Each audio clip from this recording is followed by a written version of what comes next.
Salut à toi et bienvenue dans le Japanier. Alors là, vous êtes en train de vous dire, mais qu'est-ce qu'on fait de retour dans cette chambre, qu'est-ce qu'on fait dans cette pièce alors qu'il nous est habitué avec des interactions avec les Japonais dans la rue, des discussions avec les locaux? Vous inquiétez pas, ça va arriver, ça va revenir. J'ai vu que les dernières vidéos vous ont plu, ça m'a fait plaisir, ça m'a donné la motivation de retourner faire plus de rencontres avec les Japonais, etc. Il y a pas mal de grosses vidéos qui arrivent avec notamment un voyage au nord du Japon où encore une fois il y a eu pas mal de rencontres sympathiques et des plans qui ont été pris au drone magnifiques.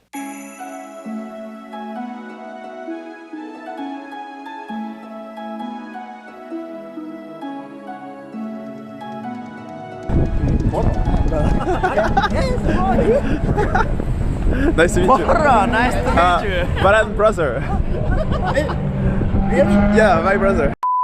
Donc voilà, ne vous inquiétez pas, ça revient dès la semaine prochaine et vous allez en avoir pour votre argent. En attendant, dans cette petite vidéo, on va parler de quoi? On va parler de la réouverture du Japon. C'est l'une des actualités les plus brûlantes sur internet ces derniers temps par rapport à ce qui se passe en ce moment dans le monde. Il y a pas mal de pays qui ont recommencé à ouvrir, hein. Par exemple la Corée qui a été prise d'assaut par pas mal de Français, hein. Et on me dit même dans l'oreillette que Hongdae, l'un des quartiers les plus branchés de Séoul, aurait des petits airs de Châtelet les Halles, donc rien que ça. Tu vois, genre sur ta story Insta, t'as dit Hongdae, bah oui. On s'est dit forcément, il est dans ce quartier-là. Ah oui, bien sûr. Donc la Corée, la Thaïlande, le Vietnam et tout plein de pays asiatiques ont réouvert leurs frontières, mais qu'en est-il du Japon? Avec la magie de l'internet, on peut lire tout et n'importe quoi, et du coup dans cette vidéo, je vais essayer de vous donner vraiment l'actualité de ce qui est en train de se passer en ce moment même au Japon. Qu'en est-il vraiment à l'heure où je vous tourne cette vidéo des dernières actions du gouvernement par rapport à l'ouverture des frontières?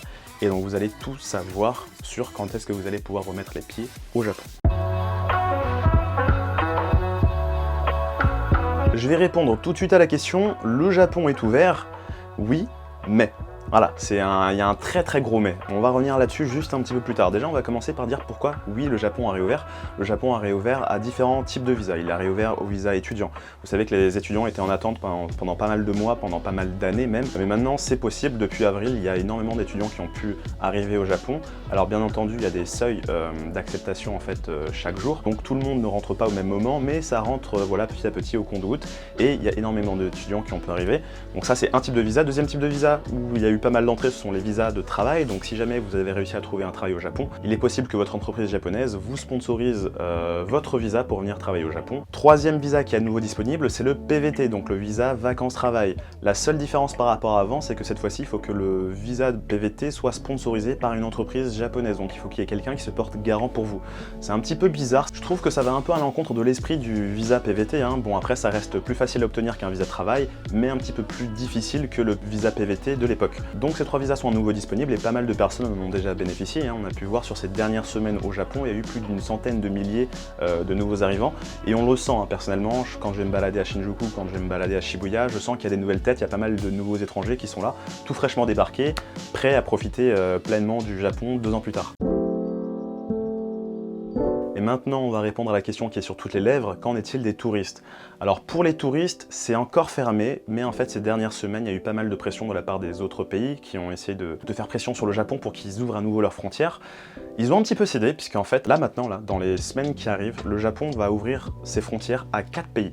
4 pays, donc les États-Unis, l'Australie, la Thaïlande et Singapour, où ils vont en fait accepter des touristes, mais par groupe organisé. Donc ça va pas être n'importe qui va pouvoir venir, ça va être quelque chose de très contrôlé. On va faire en sorte que les personnes qui viennent aient leur schéma vaccinal complet, donc les 3 vaccins. Ils vont voyager en groupe organisé sur des destinations précises. Ils vont pas pouvoir vraiment faire ce qu'ils veulent, c'est-à-dire que ça va être des circuits vraiment guidés et très fermés. Donc ça rappelle un petit peu les circuits qu'on peut avoir pour aller visiter la Corée du Nord, sauf que là, bon, c'est le Japon, voilà. En fait, l'idée derrière ça, c'est de tester d'abord sur un petit groupe, voir en termes de sécurité, en termes de Covid, etc., comment ça se passe, s'il n'y a pas trop d'autres problèmes, et si ça se passe sans embûches, etc., eh bien, pourquoi ne pas ouvrir à davantage de touristes? Ils pensent même éventuellement à accueillir plus de 20 000 nouveaux arrivants par jour un petit peu plus tard dans l'année. Mon ressenti sur cette initiative, c'est que le gouvernement japonais a un peu le cul entre deux chaises, dans le sens où, d'une part, ils ont envie de satisfaire la demande des autres pays qui est de favoriser une réouverture rapide des frontières, et de l'autre, vous savez, il y a des élections au Japon qui vont se tenir au mois de juillet, donc le Premier ministre japonais, qui est plutôt issu d'un parti assez nationaliste, bah, il n'a pas intérêt à dire oui c'est bon, vous inquiétez pas, on va réouvrir nos frontières à tout le monde, welcome, il n'y a pas de souci, venez. Non, il a plutôt intérêt à dire non, on va faire ça petit à petit, on va d'abord jouer la sécurité de notre peuple, on va assurer que ça se passe bien déjà au Japon avant de penser à une réouverture. Donc ouais, il a envie de s'assurer, comment dire, un succès aux élections. voilà, plus les mesures seront un petit peu nationalistes, protectionnistes, et plus il a de chances de bien performer sur ces élections. En plus, on peut ajouter qu'il n'y a pas que le gouvernement japonais, mais il y a aussi les localités, hein. Il y a beaucoup de préfectures qui ne sont pas très chaudes à accueillir des étrangers, parce que sur cette initiative d'ouverture aux 4 pays que j'ai mentionné précédemment, eh bien, il y a beaucoup de préfectures japonaises, dont Tokyo, qui ont refusé de faire partie du programme. Par exemple, la préfecture de Aichiken qui accueille Nagoya, la préfecture a dit OK pour accueillir les étrangers, mais la capitale de Aichiken, qui est Nagoya, a dit non, nous on n'en veut pas. En tout cas pour 2022, pour une reprise globale du tourisme au Japon, on parle davantage de cet automne. Il y a moyen que cet automne ça puisse reprendre. En tout cas, ça ne concernera que les personnes qui ont un schéma vaccinal complet, donc 3 doses, etc. pour vraiment pousser la sécurité au maximum. Et si ça ne se fait pas cet automne, c'est quasiment sûr à 100% que ce sera possible de voyager au Japon d'ici le printemps 2023. Donc ce sera possible pour les étrangers de venir voir les fleurs de cerisier enfin l'année prochaine. Donc voilà, ça commence à sentir bon pour les touristes et pour tous ceux d'entre vous qui attendent depuis tout ce temps de pouvoir revenir mettre les pieds au Japon. Ça va bien se passer, même si je pense qu'il va y avoir un petit peu d'appréhension côté japonais. Donc il va y avoir pas mal de business qui vont être très contents d'accueillir à nouveau les étrangers, hein, parce que qui dit plus d'étrangers dit plus de moulaga à se faire forcément. Le tourisme étant un très bon générateur de revenus, mais je pense que là où ça va être le plus compliqué, là où ça va être le plus tendu, où il va y avoir la plus grosse différence culturelle, ça va être au niveau du port du masque.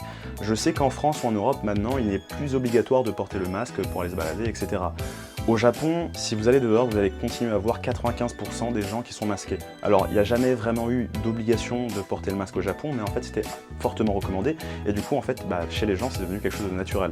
Donc, à partir du moment où ça n'a jamais été obligé de porter un masque, il n'y a pas non plus d'autorisation de ne plus le porter. Vous voyez ce que je veux dire? Donc, c'est dans les mœurs maintenant, pour les gens, dehors, de porter un masque. C'est quelque chose de normal.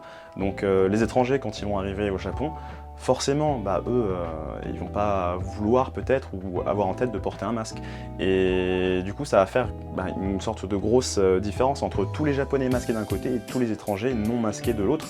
Et forcément, les Japonais risquent d'avoir un peu d'appréhension, de se dire oh là là, voilà le gaijin, l'étranger qui est là, qui va nous porter toutes ces maladies et ce genre de choses. Donc, c'est pour ça, là, j'ai beaucoup d'appréhension, je me demande vraiment comment ça va être. Il y a moyen que le Japon mette une règle comme quoi le port du masque est obligatoire pour les touristes ou un truc dans le genre, ça m'étonnerait pas. Et ça pourrait faire sens quelque part. Je peux comprendre, je trouve ça personnellement très chiant hein, de se balader avec un masque, surtout ici bientôt l'été, où il fait une chaleur incommensurable, où tu ne vois plus les visages et une sorte de déshumanisation en fait de la vie. Mais c'est vrai qu'en tant qu'étranger, on a quand même après ce devoir ici au Japon de faire un peu comme les locaux. Et du coup, je me dis, si on les voit avec un masque, c'est peut-être mieux d'en mettre un pour montrer qu'on fait l'effort de s'intégrer dans ce pays qui n'est pas le nôtre. Donc voilà, en tout cas, ça c'est juste mon opinion, ma vision sur la chose, hein, et je conçois totalement qu'il y ait des gens qui puissent avoir une vision totalement différente. Donc n'hésitez pas à me le dire vous, ce que vous en pensez dans les commentaires. Est-ce que vous pensez que ça va poser problème? Est-ce que vous êtes prêt à porter le masque en venant au Japon? Vous pensez que vous n'avez pas à le porter, c'est plus aux Japonais justement de faire dans l'air du temps. Voilà, dites-moi ce que vous pensez, puis en plus vous le savez, comme d'habitude je vous lis tout le temps, ça me fait ma petite lecture dans le train. Donc voilà, je pense qu'on a fait le tour sur la question. Donc oui, le Japon est ouvert à certaines personnes qui ont les visas qu'il faut, et aussi à certains touristes bien spécifiques, hein, comme on a pu voir dans cette vidéo. Mais voilà, avec modération, c'est ouvert avec modération et ça va réouvrir petit à petit. Là ça sent bon finalement, on voit le bout du tunnel, on a plus ou moins une date, l'automne, on va voir ce que ça va donner. Et puis vraiment, au pire du pire, ce sera printemps 2023. Vous vous souvenez ce que je vous avais dit dans une vidéo, le Japon fermé jusqu'en 2023 hein? C'était un petit peu la vision de l'oracle. Donc sur ce, voilà, trop de blabla, tue le blabla, je pense que je vous ai suffisamment saoulé dans cette chambre avec toutes les informations que je viens de vous balancer. Comme d'habitude, j'espère que ça vous plaît quand même d'avoir ces petits points d'information. Hein. Vous inquiétez pas, on se retrouve très bientôt dans la rue pour parler avec les Japonais, semaine prochaine. Donc n'oubliez pas de vous abonner si ce n'est pas encore fait, lâchez le petit pouce des familles qui fait toujours plaisir, suivez les réseaux sociaux. On est pas mal sur Twitch en ce moment, venez faire un tour. Et puis moi je vous dis tchou tchou bye bye, et à la semaine prochaine.